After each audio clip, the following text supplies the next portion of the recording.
For 6 tense months in 1939, the fate of a single city brought Europe to the edge of destruction. The Danzig crisis, which lasted from March until September of that year, was the direct prelude to the deadliest conflict in human history. It was a dramatic struggle between Nazi Germany and Poland over the future of the free city of Danzig. While the city itself was the immediate focus, the crisis was really about something much larger: Hitler's ambition for domination and the willingness of Britain and France to finally stop him. The failure to resolve this dispute peacefully led directly to the German invasion of Poland and the beginning of World War II. If you enjoyed this video, don't forget to like and subscribe. I'd also love to read your comments. Let me know where you're watching from. To understand the crisis, one must first understand Danzig. Known today as Gdansk, Poland, this port city on the Baltic Sea has a long and complex history, having been ruled by both Polish and Germanic authorities over the centuries. After World War I, the victorious Allies faced a difficult problem. US President Woodrow Wilson had promised Poland free and secure access to the sea, which logically pointed to Danzig. However, the city's population was about 90% German. The compromise, established by the Treaty of Versailles in 1919, was to make Danzig a free city. It did not belong to Germany or Poland but was under the protection of the League of Nations. Poland, however, had special economic rights, controlling the city's foreign affairs and using its port as a main gateway for Polish trade. This solution satisfied no one. Poland felt betrayed, believing it needed Danzig for true economic independence. In Germany, the loss of Danzig was seen as a national humiliation, an open wound in the east that fueled bitterness and a desire for revenge. The rise of Hitler and the shift in tensions. When Adolf Hitler and the Nazi Party came to power in 1933, the situation changed dramatically. The local Danzig Nazis, led by the feuding Gauleiter Albert Foster and Senate President Arthur Greiser, took control of the city and followed orders from Berlin. Initially, Hitler was cautious about pushing the Danzig issue. However, his long-term goal was always to bring the city back into Germany. In Poland, the death of strongman leader Józef Pilsudski in 1935 created a power vacuum. The new leadership was divided. The army commander, Marshal Edward Rydz Śmigły, wanted to incorporate Danzig into Poland. The foreign minister, Colonel Joseph Beck, was more open to a deal with Germany. Beck dreamed of a third Europe, a bloc of Eastern European states led by Poland. He was even willing to consider a shared German-Polish control over Danzig in exchange for German support for his plan.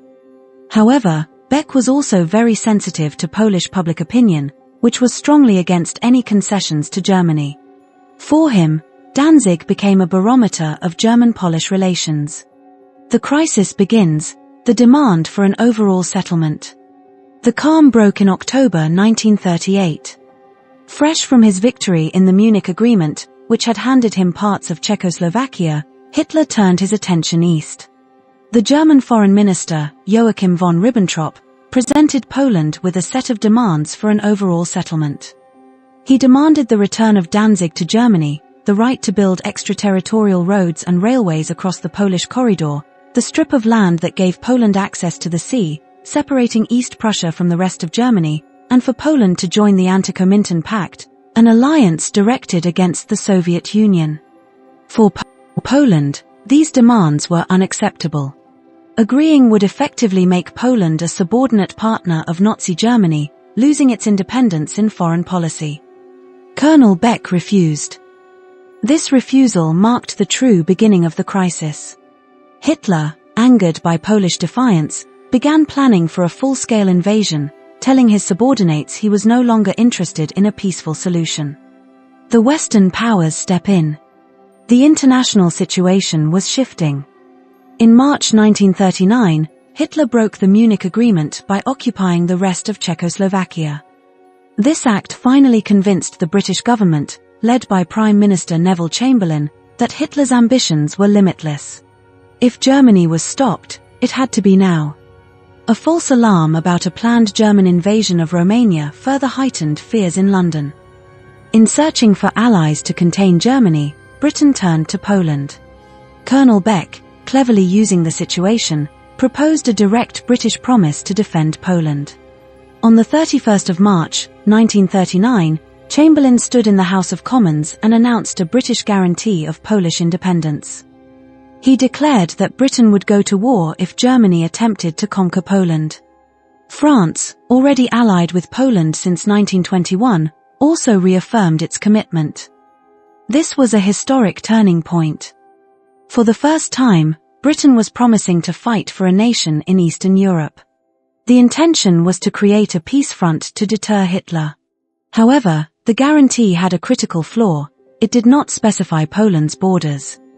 This gave Britain some room for diplomacy, but it also made the commitment somewhat vague. Crucially, key German officials, especially Ribbentrop, were convinced that Britain and France were bluffing. They believed the Western democracies would never actually go to war for a distant city like Danzig. The summer of tension, two sides preparing for war. Throughout the summer of 1939, the crisis deepened. Hitler, furious with the British guarantee, renounced the German-Polish non-aggression pact. German propaganda began a loud campaign, demanding that Danzig go home to the Reich. Meanwhile, behind the scenes, the German military finalized Fall Weiss, Case White, the detailed plan for the invasion of Poland. In Danzig, the Nazi-controlled Senate created incidents to provoke Poland. They harassed Polish customs officials and built up paramilitary forces. In one notorious event, a sign at a café popular with students read, "To dogs and Polish students entrance is forbidden." This led to violent brawls, inflaming public opinion in both countries. The Poles, encouraged by the British and French promises, stood firm. Beck declared that peace has its price, but honor was without price. Poland began mobilizing its forces. The British and French, trying to strengthen the peace front, opened talks with the Soviet Union. But these talks failed, largely because Poland, deeply distrustful of the Soviets, refused to allow Soviet troops on its territory. Then, in a stunning move that shocked the world, Hitler and Stalin signed the Molotov-Ribbentrop Pact on the 23rd of August, 1939. This non-aggression treaty contained a secret protocol dividing Eastern Europe, including Poland, between them. Hitler had now secured his eastern flank, eliminating the threat of a two-front war. The final days, the point of no return. The last week of August was a whirlwind of desperation and doomed diplomacy. The Danzig Senate, in clear violation of its charter, voted to rejoin Germany. The old German battleship Schleswig-Holstein sailed into Danzig harbor on a friendship visit, its guns ominously aimed at the small Polish military depot on the Westerplatte Peninsula. Britain and France frantically tried to arrange last-minute negotiations, but Hitler was no longer interested in a peaceful solution. He wanted his war. Ribbentrop deliberately sabotaged diplomatic efforts, refusing to meet with the Polish ambassador. In a final, cynical act to justify the invasion, the Nazis staged a fake Polish attack on a German radio station on the night of the 31st of August. Prisoners from a concentration camp were dressed in Polish uniforms, killed, and presented as evidence of Polish aggression. At 4:45 a.m. on the 1st of September, 1939, the Schleswig-Holstein opened fire on the Westerplatte. German troops poured across the Polish border, and Luftwaffe bombers struck cities across Poland. World War II had begun. Conclusion: more than just a city. The Danzig crisis was the final act in the long tragedy of appeasement. It demonstrated that Hitler's ambitions could not be satisfied by handing him other people's territories. For Hitler, Danzig was always a pretext. His real goal was Lebensraum, living space, the conquest of Poland and the destruction of its nationhood. The crisis also showed the fatal miscalculations on all sides. Hitler and Ribbentrop believed Britain and France would not fight. The Western powers believed a firm guarantee would deter him. Poland believed in the strength of its own army and its alliances. In the end, the Danzig crisis was about the fundamental principles of international order, the sovereignty of nations and the rejection of aggressive expansion by force. When diplomacy failed to defend these principles, war became inevitable. The 6-month crisis over the free city of Danzig, a place that few outside of Europe had heard of, thus became the spark that set the world ablaze, proving that in the face of determined tyranny, even a single city can become a symbol worth fighting for.